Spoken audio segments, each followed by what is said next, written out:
السلام عليكم ورحمة الله تعالى وبركاته. اليوم ان شاء الله غادي نقدموا واحد الطرطة حلوة بنكهة اللوز. ان شاء الله غادي نبدا بالعجين. غادي نديرو لاباط بغيزي.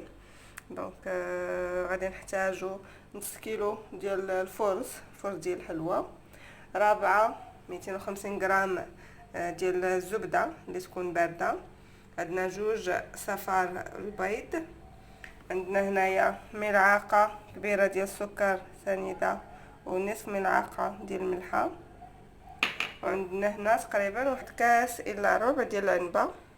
الماء اللي نكونوا ديجا درناه في الثلاجه في كونجيلاتور يبرد واحد 5 دقائق على الاقل.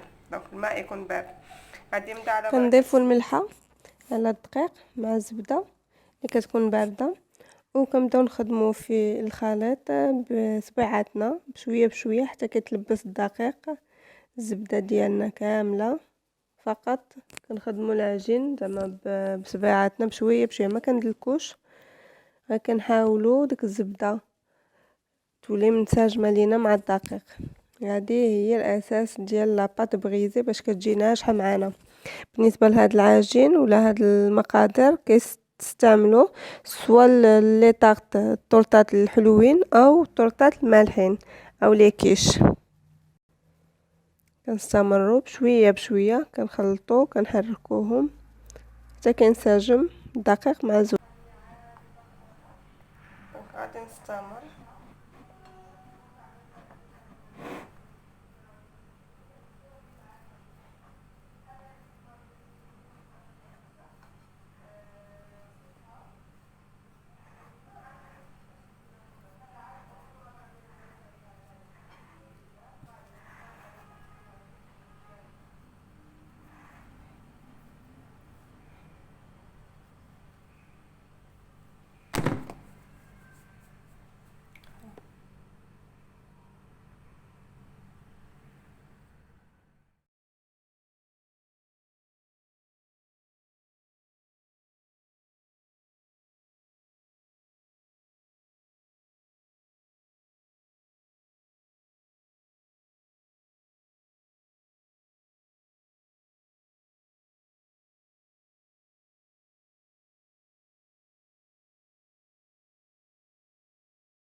كبيت دابا الخليط عندي فوق بوطاجي، حيت هذاك الاناء اللي كنت كنخدم فيه ما عاونيش. دابا غادي نزيد هكا كيسهل عليا باش كنلبس الدقيق كامل بديك الزبده ديال اللي كنخدموا بها لاباط بغيزي. دابا خديت صفار ديال البيض مع المعلقه ديال السنيده، كبيناه في داك الكاس لارب ديال الماء البارد وخلطوه مزيان باش غادي يسهل لينا ان البيض ينسجم مع الدقيق. غادي نكبو بشويه بشويه، غادي نكب نصف الكميه ونبدا نجمع بها بشويه بشويه، عاد نزيد نصف تاني. كيف ما قلت لكم ما خصهاش تدليك، فقط كنجمعوها بالاصابع ديالنا لاباط بغيزي، ما كتبغيش تدلك. غادي نبدا بشويه بشويه كنجمع فيها كيف ما غادي تشوفوا.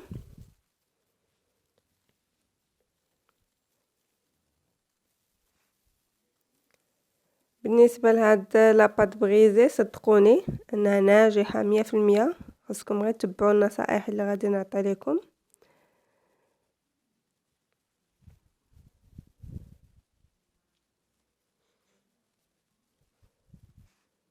كيف ما كتشوفوا الدقيق ولا ملبس مزيان، كاملين حبيبات بالزبده. ها هو الخليط ديالنا. كنخلطو مزيان صفاد البيض باش كينسجم مع الماء والسكر سنيده. وشوفوا الطريقه كيفاش كنجمعو. غادي نستعمل هكا فقط بالاصابع، وغادي نزيد نصف تاني ونحاول نجمعها دائما بالاصابع ديالي.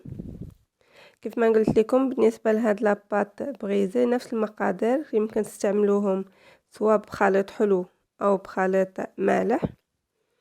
يمكن تخدموا بها لي كيش لي طارت لي طايبين بالخليط ديالهم بلاباراي في الفران، او لا طارت اللي كنعمروها بلاباراي ولا بكريم باتيسير. دونك بالنسبه للطريقه الاولى الا بغينا نديرو لا طارت كطيب بلاباراي في الفران، اول حاجه من بعد ما كنجمعوا العجين كتبرد مزيان في الثلاجه، كنشدوها كنسرحوها كنتقبوها بالفرشات. من بعد ما كنلبسوها للقالب كندخلوها الكونجيلاتور، خاصها تبرد على الاقل واحد نصف ساعه ولا 15 دقيقه في الكونجيلاتور حتى كتجمد. من بعد كنجبدوها كنعمروها باللوبيا ولا بالحمص وكندخلوها للفران باش يكون داك لو شوك تيرميك سكيفي العجينه ما كتقلش، كتبقى شاده لا فورم ديالها. مني كنحسوا بها طابت من التحت كنهبطوها كنحيدوا منها اللوبيا والحمص وكندخلوها كنهبطوها لتحت باش كتحمر حتى كطيب مزيان. هذه كتكون صالحه باش كنعمروها، كتكون واجده. دونك اون فوا كنجبدوها ديك الساعات كنخليوها كتبرد كنعمروها بلا كريم باتيسير ولا كنزوقوها دونك كريم وبلي فروي ولا على حساب. الا بغينا نديروها بحال كيش مالحه كنديروا تقريبا نفس الطريقه. من بعد ما كنجبدوها كنلبسوها المول وكندخلوها المجمد كنديروا ليها حتى هي الفول ولا الحمص ولا العدس، المهم شي حاجه اللي كتكون ثقيله كتقلها باش ما كتنفخش لينا داخل الفران. كطيب دونك نصف طيبه، غير نصف ديال الطيب. اون فوا كنحسوا بها طابت من التحت كنحيدوا منها دونك العدس ولا الحمص ولا اللوبيا وكنهبطوها غير كتشد راسها شي شويه من الفوق ديالها كيفاه كنهبطوها لتحت على العافيه باش كطيب من الفوق. هذيك الساعات كنجبدوها باش كنعمروها بلاباراي اللي كتكون مالحه وكنعاودوا ندخلوها للفران. اما بالنسبه لهاد الطريقه اللي غادي نوجدوا اليوم ان شاء الله فهي الخليط ديال الكريمه اللوز غادي طيب معاها اوتوماتيكمون كيفاه غادي نلبس العجين المول وغادي ندخلها بلا ديالنا من بعد ما نغطيوها بسلوفان نصف ساعه في الكونجيلاتور. اللي كنوجد دونك درنا 100 غرام ديال الزبده، كاس العرب ديال السكر سنيده، دونك كاس ديال العنبه، ساشيه ديال الفاني ديجا درتها.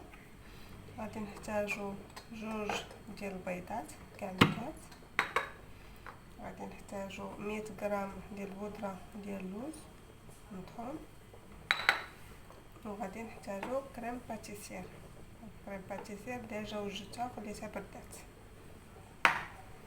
غادي نبداو على بركه الله نقربوا الزبده مع السكر سنيد. غادي نضيف 2 بيضات كاملين وغادي نستمر في التطريب حتى كنحصل على اون كريم، على كريمه كيف ما غادي تشوفوا.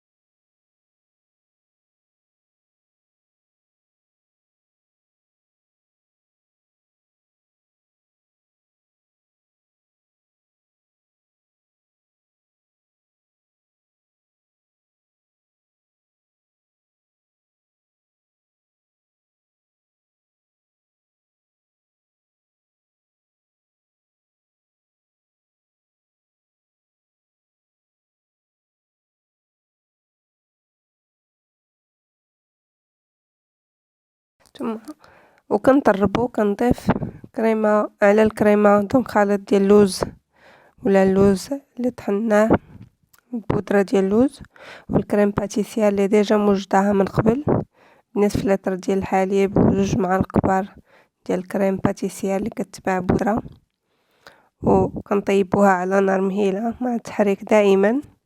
من بعد كنغطيوها بسلوفان، دونك البلاستيك تيلامس الوجه ديالها باش ما كديرش دونك ما كتديرش القشره من الفوق. وكندخلوها للثلاجه حتى تبرد مزيان. كنخلطوا الخليط كله الكريمه كامله حتى كتنسجم مزيان. كنحصلوا على اون سول دونك كريم زعما كتكون منسجمه كيف ما كتشوفوا. بردات ليا العجين مزيان لاباط بغيزي. دابا غادي نخدمها، ناخذ نصف هو الاول نخدمو، عاد نرجع النصف الثاني. ضروري انها تكون بارده مزيان. تقدروا تخليوها ليله في الثلاجه اولا ساعه ولا نصف ساعه في الكونجيلاتور. كنخدموها وسط بلاستيكه باش ما كتلصقش لينا. كنحاولوا في الاول نضغطوا عليها بشويه بشويه حتى كتسهل علينا. عاد كنبداو نسرحوها، غادي نسرحوها مزيان، ما تكونش رقيقه بزاف كما كتشوفوا. ضروري انها تخدم ما بين جوج ديال البلاستيكات باش كتسهل علينا.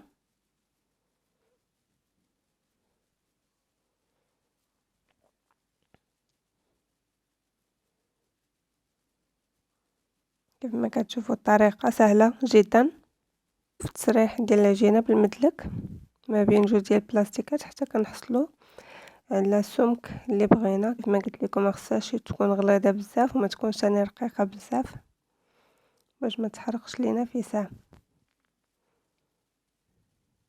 انا سرعت لكم الفيديو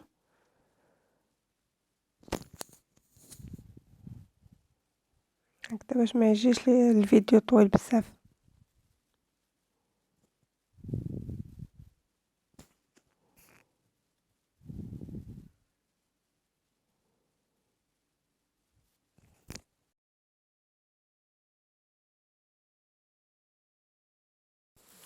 قطعت انا العجين درتها في دي مول فرديين، قطعتها دونك بقطعه. انا ما عنديش قطعه بنفس القياس ديال المول اللي عندي، فخديت زلافه وقطعتها على شكل دائري القياس ديال المول ديالي وركبتها. دونك فرشها في المول وكنسرحها، كنضغط عليها من الجناب حتى كتلصق على المول. من بعد كنحيدو الجناب الفوقانيين اللي كيكونوا زايدين، هادوك نقطعوهم.